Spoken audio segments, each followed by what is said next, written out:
चलिए, आज ये एक पावन तिथि निर्जला एकादशी पर हम भगवान नाम का कीर्तन करते हुए इस पवित्र एकादशी की कथा को आरंभ करते हैं। सबसे पहले हम कीर्तन से शुरुआत करते हैं। अब वंदे गुरु श्री चरणारविंद, वंदे गुरु श्री चरणारविंद, वंदे गुरु श्री चरणारविंद, वंदे गुरु श्री चरणारविंद। नमो विष्णुपदाय कृष्णपृष्ठाय भूतले श्रीमते मधुसूदनाय बापूजी नामिने। नमस्ते मधुसूदनाय भक्तिपादप्रियाय ते, दुर्लभ कृष्ण भक्ति अति सरलतारिणी। जय श्री कृष्ण चैतन्य प्रभु नित्यानंद, श्री अद्वैत गदाधर शिवासादि गौर भक्तवृंद। हरे कृष्णा कृष्णा कृष्णा हरे हरे, हरे राम राम राम हरे हरे। हरे कृष्णा कृष्णा कृष्णा हरे हरे, हरे राम राम राम हरे हरे। हरे कृष्णा कृष्णा कृष्णा हरे हरे, हरे राम राम राम हरे हरे। हरे कृष्णा कृष्णा कृष्णा हरे हरे, हरे राम राम राम हरे हरे। अब हम आइए मेरे साथ बोलिए इस निर्जला एकादशी की पावन तिथि पर ओम नमो भगवते वासुदेवाय, ओम नमो भगवते वासुदेवाय, ओम नमो भगवते वासुदेवाय। कृष्णाय वासुदेवाय देवकी नंदनाय च नंदगोपकुमाराय गोविंदाय नमो नमः।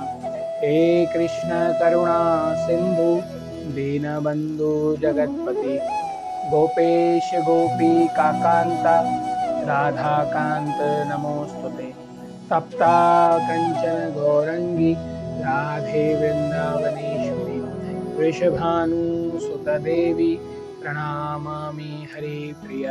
श्री कृष्ण चैतन्य प्रभु नित्यानंद, श्री अद्वैत गदाधर शिवासादि गौर भक्तवृंद। हरे कृष्णा कृष्णा कृष्णा हरे हरे, हरे राम राम राम हरे हरे। तो आज निर्जला एकादशी है और हम इसमें जल भी नहीं लेते, तो आज हम उसकी महिमा की चर्चा करेंगे और भगवान कृपा से इसकी महिमा, इसकी कथा भी पढ़ेंगे, सुनेंगे। मुझे भगवान ने सुनाने की शक्ति दी, आपको सुनने की शक्ति दी है, तो इससे हम थैंक यू कृष्ण से शुरुआत करते हुए हम निर्जला एकादशी की कथा को सुनेंगे। अब जैसे कि पांडव हैं, पांडव एक और महारानी कुंती और द्रौपदी एक उत्तम भक्तों में से एक हैं। उनमें से एक भाई है भीमसेन, युधिष्ठिर का छोटा भाई है, भीमसेन बोले, हे पितामह, भ्राता युधिष्ठिर, माता कुंती, द्रौपदी, अर्जुन, नकुल और सहदेव आदि एकादशी के दान व्रत करते हैं। मतलब पूरे साल में 12 महीने और 24 एकादशी मतलब उन व्रत का पालन करते हैं और मुझसे एकादशी को अन्न खाने को मना करते हैं कि अन्न नहीं खाना चाहिए। अब इसमें महारानी कुंती और सम्राट युधिष्ठिर का कहना है कि अन्न क्यों नहीं खाना चाहिए, क्योंकि अन्न में कलयुग का वास होता है। वैसे 4 जगह पर कलयुग प्रधान में है, जहाँ पर व्यभिचार होता है, चोरी, जुआ, नशा यानी कि शराब पीना, सिगरेट तंबाकू का नशा करना और जुआ और व्यभिचार, वेश्यावृत्ति। तो इस जगह पे कलयुग का वास होता है। लेकिन कलयुग का एक और जगह पे वास होता है, 5वीं जगह पे, वो एकादशी के दिन अन्न पे वास होता है। वो अन्न खाने से जो हमारा, जैसे कहते हैं ना, जैसा अन्न वैसा मन, तो वो अन्न हम खाने से हमारे जो चेतना में जो हमारा पॉल्यूशन, मतलब जो चेतना हमारी गंदी होती है और वो उसके जो पाप होते हैं वो पाप कभी नष्ट नहीं होते। इसलिए एकादशी को अन्न नहीं खाना चाहिए। इस तरह से फिर मैं उनसे कहता हूँ कि भाई, मैं भी भक्ति पूर्वक भगवान की पूजा कर सकता हूँ, परंतु मैं एकादशी के दिन भूखा नहीं रह सकता। अब भीमसेन के पेट में एक विकोदर नाम की एक अग्नि थी, वो शांत नहीं होती थी जब तक वो खाना न खाए या प्रसाद न पाए। लेकिन परंतु इस व्यास जी बोले, हे भीमसेन, यदि तुम नरक को बुरा और स्वर्ग को अच्छा समझते हो तो प्रत्येक माह की दोनों एकादशियों को अन्न न खाया करो। तो अब भीम का ये प्रश्न है पितामह और व्यास मुनि से कि मैं कैसे पाप से बचूं। और आज की जो कलयुग की स्थिति है, जो सबको ऐसा लगता है कि मनुष्य जन्म मिला है तो मौज मस्ती करो। मनुष्य जन्म मतलब पाप करने का लाइसेंस मिल गया है। तो क्या मनुष्य जन्म पाप करने का लाइसेंस है? वैसे तो कुत्ते बिल्लियां भी हमारी तरह खाते पीते हैं, एंजॉय करते हैं, बच्चे पैदा करते हैं। तो अगर हम भी उनकी तरह ही कर रहे हैं और तो फिर उनमें और हम में फर्क क्या है? इसलिए मनुष्य योनि में एक ही अच्छा गुण है कि वो भगवत प्राप्ति की ओर जा सकता है, भगवत भक्ति करके कृष्ण भावना भावित, भगवान भावना भावित हो सकता है। ये एक अच्छा अवसर मिला है मनुष्य का। अगर ये जन्म गया तो पता नहीं अब 84 लाख जून कब और भटकना पड़े। हमारे गुरु महाराज बताते हैं अपनी वाणी में कि कभी हम कुत्ता बने, कभी घोड़ा बने, कभी पर्वत बने, कभी पेड़ बने, कभी कौन सा पशु, कभी कौन सा पक्षी। कहते हैं 42 लाख योनियां तो सिर्फ जल यानी कि पानी या समुद्र या नदी में, समुद्र या सरोवर में रहती हैं और 42 लाख योनियां जमीन पर हैं, यहाँ पे हमारे जिसको भूमि कहते हैं वैसी योनियां। कभी पक्षी बने, कभी कबूतर बने, कभी चिड़िया बने। ऐसे घूमते घूमते एक साइकिल आ गई कि हमको मनुष्य जन्म मिला है। अब ये मनुष्य जन्म क्या है, तो इसको हम भगवत भक्ति कृष्ण सेवा में लगाएंगे तो अवश्य ही हमारा इस जन्म से कल्याण हो जाएगा और हम भगवान के धाम में जा सकते हैं। तो ये भीमसेन का अच्छा प्रश्न था कि मैं पाप से कैसे बचूं। और इस तरह से व्यास मुनि ने कहा कि तुम्हें दोनों एकादशी करनी चाहिए। अब व्यास मुनि का भी यही कहना है कि हमें स्वयं हमें खुद को ध्यान देना चाहिए कि हमसे पाप ना हो और एकादशी का व्रत का पालन अवश्य करें। इसलिए हे पितामह, मैं आपसे प्रथम कह चुका हूँ कि मैं एक दिन एक समय भी भोजन किए बिना नहीं रह सकता, फिर मेरे लिए पूरे दिन का उपवास करना कठिन है। यदि मैं प्रयत्न करूं तो एक व्रत अवश्य कर सकता हूं, अतः आप मुझे कोई ऐसा व्रत बतलाइए जिससे मुझे स्वर्ग की प्राप्ति हो सके। अब देखिए, आपका तो ये मन में प्रश्न होगा कि पांडव तो शुद्ध भक्त हैं भगवान के, तो वो स्वर्ग की कामना क्यों कर रहे हैं, तो वो सीधा गोलोक की कामना क्यों नहीं कर रहे हैं? तो हमेशा भक्ति यही सोचता है कि मैं इतनी मेरी साधना नहीं है। हमेशा भक्ति यही सोचता है कि हम साधना के बल पे कभी कृष्ण के पास नहीं जा सकते, हम केवल जा सकते हैं कृष्ण की कृपा के बल पर ही भगवत धाम जा सकते हैं। और पांडव पहले स्वर्ग गए, उसके बाद भगवान के पास गए।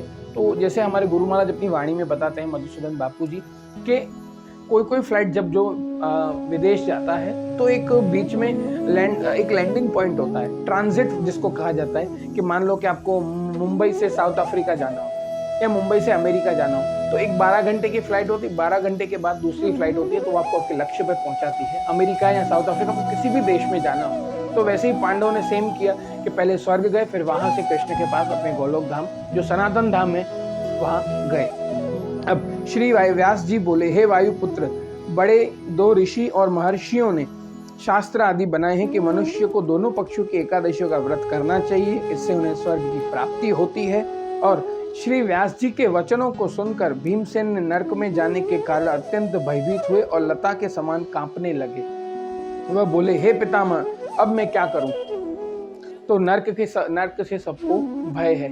जब किसी, भगवान न करे किसी के घर में किसी की मृत्यु हो जाती है, जब गरुड़ पुराण पढ़ा जाता है तो कहते हैं, महाराज अब बस अब मत पढ़ो, डर लग रहा है, रात को नींद तक नहीं आती। तो इतना नरक भयानक है। तो श्रीमद् भागवत में तो 21 प्रकार के नरक बताए गए हैं, और उनमें से एक नरक तो है माँ का गर्भ। इसमें जो माँ को, उसमें जो जीव को माँ के गर्भ में जो पीड़ा होती है, माँ थोड़ा सा भी कुछ गलत खा ले तो बच्चे को अंदर जो पीड़ा होती है और वो चिल्लाता है, रोता है, लेकिन वो आवाज बाहर नहीं आती, तो वो हरि से प्रार्थना करता है, जो हम सब करके आए हैं माँ के गर्भ में, कि हे हरि, मुझे इस अंधकूप से, मुझे इस गर्भ से, इस नरक से बचा। तो फिर भगवान कृपा करते हैं और माता को थोड़ी प्रसूति की पीड़ा होती है और हमारा जन्म होता है, और वचन देकर आते हैं कि हम बाहर जाएंगे तो हम अवश्य हरि की भक्ति करेंगे। लेकिन हम दादा दादी, मम्मी पापा और सब जो भी हैं, ताऊ मामा, सब हमको माया के बंधनों में उलझा कर हमको कृष्ण से दूर कर ही देते हैं। अब श्री व्यास जी के वचनों के अनुसार भीमसेन जैसे नरक से डर रहा है, तो क्योंकि मुझे व्रत नहीं हो सकता, अब आप मुझे कोई एक ही व्रत बताइए जिससे मेरी मुक्ति हो जाए। तो अब कलयुग में ये शॉर्टकट है, मतलब अब आज का जो जमाना है सबको शॉर्टकट चाहिए। कोई कहीं से जा रहा है तो वो बोल देता है, भाई यहाँ से नहीं, थोड़ा सा घूम के जा, MG रोड से घूम के जा, फलाने रोड से घूम के जा, तो शॉर्टकट है, जल्दी पहुंच जाएगा। तो ये भीमसेन शॉर्टकट ढूंढ रहे हैं, और ये सार्वजनिक सभी भक्तों के लिए भीम ने प्रश्न किया कि एक व्रत ऐसा बतलाइए कि मैं क्या करूं। तो अब श्री व्यास जी बोले, भीमसेन, कृष्ण और मिथुन संक्रांति के मध्य में ज्येष्ठ माह की शुक्ल पक्ष की एकादशी होती है, उसका निर्जला व्रत करना चाहिए। मतलब आज की एकादशी, जिसको हम निर्जला एकादशी कहते हैं, या इसको भीम एकादशी कहते हैं, या दूसरे शब्दों में पांडव निर्जला एकादशी भी कहते हैं। इसमें आचमन का लिया जल वर्जित नहीं है, मतलब आप जिसे कुल्ली करते हैं, कुल्ली करके आप सुबह स्नान करके इस व्रत का आरंभ कर सकते हैं, और भगवान नाम के जप से, हरे कृष्ण महामंत्र की माला करने से इस व्रत के दिन आप, पवित्र दिन के दिन आप व्रत की शुरुआत कर सकते हैं। इस तरह से इस दिन भोजन करने से व्रत नष्ट हो जाता है। इस दिन कभी भोजन न करें, फलाहार जितना हो सके टालें। जो हुष्ट पुष्ट तंदुरुस्त युवा हैं, हमारे युवा भक्त हैं या युवा जो बहनें हैं, वो इस व्रत को निर्जल अवश्य करें 24 घंटे। आप देखिए, जब हॉस्पिटल में बड़ी सर्जरी होती है, किसी का बड़ा ऑपरेशन होता है, तो डॉक्टर बोलता है 12-12 घंटे पानी न पियो। भगवान न करे किसी का दिन ऐसा आए जब 60-70 बरस की उम्र में कोई बड़ी सर्जरी हो, बड़ा ऑपरेशन हो, इससे पहले ही हम हमारे ठाकुर के लिए, हमारे ठाकुर को खुश करने के लिए 24 घंटे पानी न पिए तो क्या हो सकता है? कुछ नहीं हो सकता, मेरा ठाकुर अवश्य खुश होगा। तो इस तरह चलते चलते यदि सूर्योदय से सूर्यास्त तक मनुष्य जलपान न करे तो उसे 12 एकादशी के फल की प्राप्ति होती है। तो आप अगर जो वृद्ध अवस्था के लोग हैं, जिनकी तबीयत ठीक नहीं रहती है, तो वो 12 घंटे, सुबह 6 से शाम के 6 बजे तक, एक सिंपल मैं भाषा में बताऊं तो सुबह 6 से शाम के 6 तक आप निर्जल व्रत कर सकते हो। द्वादशी के दिन सूर्योदय से पहले ही उठना चाहिए और स्नान करके ब्राह्मणों को दान देना चाहिए। इस पश्चात भूखे ब्राह्मण को भोजन कराना चाहिए, तत्पश्चात स्वयं भोजन करना चाहिए। फिर द्वादशी के दिन आप आचमन करके, स्नान करके, आचमन करके इस व्रत को खोल सकते हैं। और 24 घंटे की तो बात है, एक दिन रात को तो सब हम टैंकर खोल करके ही सोते हैं, खाली एक ही रात पानी नहीं पीना है। तो इस दिन, इसलिए ठाकुर के लिए एक दिन टैंकर खाली रखो। इतना ठाकुर ने पानी बनाया है, भोजन दिया है हमको। और कृष्ण स्वयं कहते हैं गीता में कि मैं जो मेरी ओर आते हैं, मैं उनकी रक्षा भी करता हूं और उनको सुविधा की सारी चीज़ें भी देता हूं, उनकी ज़रूरत की सारी चीज़ें भी देता हूं। हमको रोज़ कृष्ण 24 घंटे पानी, ऑक्सीजन और खाने पीने की चीज़ें सब देते हैं कृष्ण। यहाँ तक कि बाल बच्चे भी वही देते हैं, सर के बाल भी वही देते हैं कृष्ण, और बच्चे भी हमको वही देते हैं।